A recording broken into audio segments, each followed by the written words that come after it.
I want to start out with a question, and that is, do you know what the most beautiful part of yourself is? Sometimes we think about that and we want to go to the thing that we're most proud of, that we're excited about. And we should have those traits, right? We should have the things that we want to put out there in front of the world. But today I want to challenge you to think a little bit differently about what makes you attractive to the world. And chances are it's the thing that you are a little bit insecure about, a little bit shy about, and the thing that you try to hide away from the world. But the real exciting thing is, the secret is that that's what most people get attracted to you because you have that. It's what makes you unique. It's what makes you different.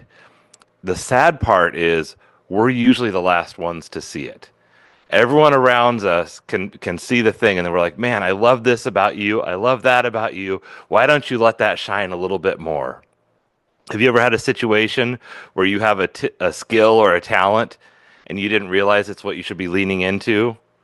Maybe it's a job you took on where someone says, "How come you're not pursuing that thing? Why aren't you a teacher? You're so great with kids. Why aren't you a nurse or a medic? You're so caring and take care of people's needs."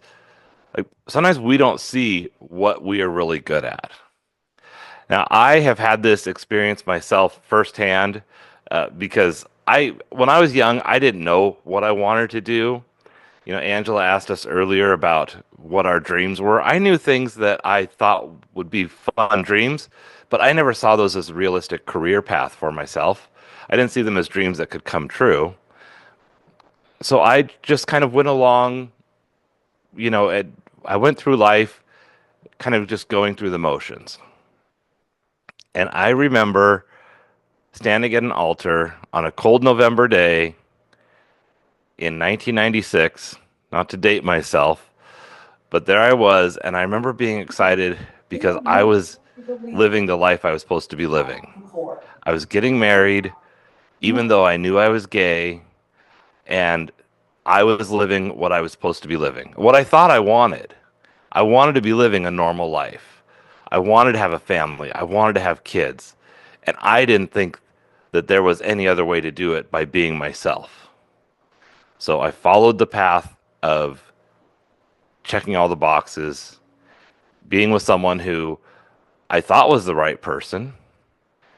And fast forward to, 2016, 30 years later, 2020, I can't do the math right now.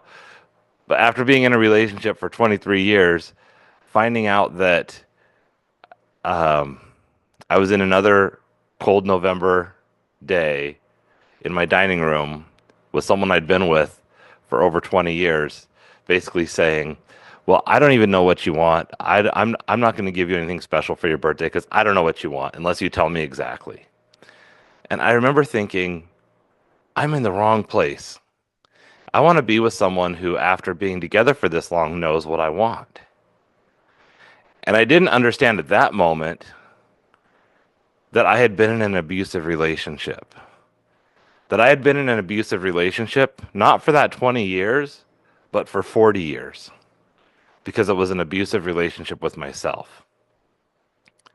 And while that moment in the dining room opened up my eyes to know that I needed to make change in my life, to know that I was in the wrong place in my life, I still didn't come to terms with the abuse. And it was because I wasn't accepting myself. I had spent my entire life trying to hide who I was. Like when I was working in corporate, I would wake up in the morning, and of course the first thought is, "God, please, I hope I didn't talk in my sleep because then she's going to know I'm gay." And then I would get dressed for the day, and the dialogue in my head was, "Well, don't dress too stylish because everyone's going to know you're gay." Then I'd go to work and I'd go get coffee. It's like, "Don't get a cappuccino or anything too fancy in your latte. Just get black coffee because otherwise you're going to look gay." Go to lunch, never order a salad, never order fish. It's a burger or steak because I'm going to look gay. And this was a dialogue that was going on in my head so much. And I know these are stereotypes, but it's a conversation around what was going on in my head. But the bigger problem was I was afraid to be myself. Now I don't care. Like being gay, that's just a part of me. Like that's just one sliver of the part of my life. It doesn't define me, but I let something I wasn't even allowing myself to share define too much of my life for too long. And when I ended up inevitably getting divorced, I allowed that to define that whole situation as well. And it wasn't until a couple of years later where I realized I was showing up to every relationship in my life, starting with my own, with the wrong attitude, with the wrong person, and I was allowing it to beat me down. Because when I looked back, not just on my partner, but on the bosses that I had, the friendships that I had, I was allowing myself to be abused in those relationships. I was allowing myself to be put down. I wasn't standing up for myself. And I don't have this horrific angst towards all those people in my life because as much as they didn't treat me well, I also know that I didn't bring my best self to those relationships. I never had the chance for them to see my best beauty because I kept it tucked away. And I will be the first to admit I am a slow learner. I talked about those friends that tell you about the job you should be doing. Those people were in and out of my life the whole time.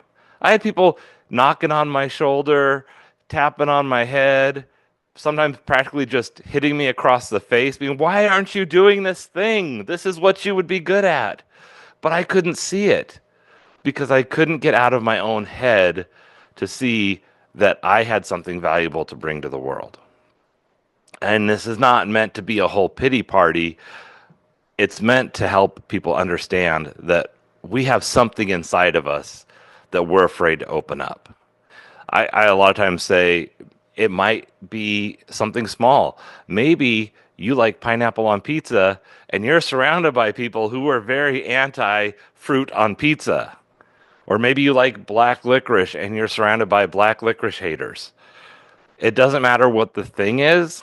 We all have something where we are afraid to share our voice because we are in a room filled with people who we have decided what they think is okay. Now, we have arbitrarily made that decision. We don't know if they think that's okay or not. Sometimes people voice that or they voice what they like the most, but it doesn't mean they're not going to like what we bring to the table. And one thing I've learned along the way is if we don't share who we are, we don't give other people a chance to love us. If I don't open up and share every part of who I am with the people most important in my life, I'm robbing them of the chance to love me fully. And I'm also robbing them of the chance for me to bring the best parts of myself to them, for me to help them, for me to engage, because I'm always holding back. I'm a 80s kid, so I go back to the original Superman, and I love the image of Superman on the ground of the building when Lois Lane is falling from the helicopter, like she's hanging off the side of the building, right? And she's gonna die. We all know she's gonna die because there's no way she's gonna win. And Clark Kent is on the ground and he has a decision to make. He can either save her and risk letting people see who he is, or he can let her die and keep his identity secret. And how many times are we letting people die or letting bad things happen because we're afraid to step up and let our secret identity be shown? Now, granted, he ran to the telephone booth and was able to change really quick and took the glasses off, and that was enough of a disguise that nobody put two and two together. And maybe no one will put two and two together if you start showing your superhero. But I've learned some things along the way. Ripping that band-aid off and being who you are. This is what I do. I go out and I work with people. I call it Own Your Awkward. It's all about taking your insecurity, turning it into your superpower. But I have to warn people. There's some space in the interim when we start being ourselves that can be very uncomfortable. We rip that band-aid off and we decide, hey, here's who I am. Love me or leave me, accept me or don't, but this is me now. Well, we might be surrounded by people who didn't know that's who we were. So it is a real fear. I understand that fear. But the best part is that some of the people who you're going to lose in that conversation shouldn't have been in your circle in the first place. Those people are going to fade away, and they're going to fade away pretty quickly. But the exciting thing is, and this is the sad part, is that we don't know the most exciting part until we get into it, and probably not even until we're a little bit further down the road. The exciting part is new people are going to enter our circle. And they're going to come in like cheerleaders and a marching band, and they're going to be so excited to support you and have your back because they didn't know that they had something to connect with you on because you never shared it. And once we open up and share that thing that felt a little bit different, it could be it. And this is something I see a lot right now is there are so many strong voices in the world. It takes a lot of confidence and security to stand up and say, I think a little differently. I have a different viewpoint. I have a different experience. But I think when we can do that with care, we start surrounding people start surrounding themselves around us from the standpoint of, hey, I didn't know you felt that way. I feel this way and I was afraid to share it. Can we be buddies? Or can I help you get that message out there? And pretty soon you start to have these little alliances or these new families. We hear a lot about, choosing our own family. And this is how that happens. I have a couple people in my life that were really acquaintances before I got divorced and came out. And people that I did not dislike. I didn't know we had anything in common. And we, would say hi to each other in the office and, ended up becoming Facebook friends. But really, that was about it. We liked each other's kids' photos and that was about it. After I went through my life changes, a couple of these people became my biggest supporters because of life experiences they have had or because of loved ones that they have had similar situations that maybe didn't go as well back in the day or because of whatever situation they were in. And I would never have been able to take a lineup of every person I've ever met or every acquaintance and say, well, I think these people will rise to the top and be my biggest supporters, and these people might fade away. It's not like a menu. You don't get to pick and choose, but that's the beauty. We have to be open to who can come into our lives. So there's hope, there's power, and life, when you can just be yourself, it gets so much easier. Now, I am dangerously awkward. Like, I've got a balding hair.